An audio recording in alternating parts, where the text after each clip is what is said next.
All right, solving factors where a is greater than 1, so we're just going to take it that step further from factoring and go ahead and solve it, which is no different from solving with your a coefficient equaling to 1. So you still do the same thing, but we'll show the process anyway.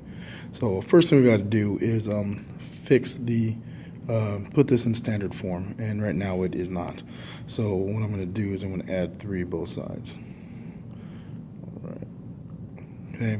These are going to cancel, and then we're going to get left with 6x squared minus 13x plus 6 equals 0.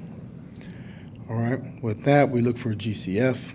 There's no GCF, so we will use X method. Okay, negative 13 goes up here. Our A coefficient is 6, and that means it's 6 times our C, which is also 6. So that's 36. Okay, so factors of 36 are 9 and 4. And to make this work, both of these would have to be negative. All right, once we got our X method done, we need to reduce our fractions if possible. And they are, this is a negative 2/3. And this other side will reduce to a negative 3/2.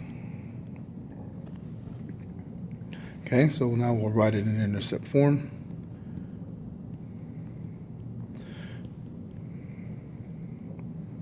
Like so. Okay, so on this one we have to swing both of these denominators. So whenever we have that fraction, swing those to the front. So I'm going to rewrite it. Get 2x minus 3 and 3x minus 2. Okay, now to solve it, set it equal to 0. We're going to take each factor, each parentheses, and set each of those equal to 0, and then solve them. So we'll take 2x minus 3 equals 0. 3x minus 2 equals 0. Okay, so on this one I'm going to add 3 both sides. All right, so those cancel. We'll get a 2x equals positive 3. And then I will divide 2 both sides. 2 will cancel. We'll be left with the x equals 3/2. Okay, then we solve for the other factor. And this one we're going to add 2 both sides. Those cancel out. We get 3x equals 2. Divide both sides by a 3.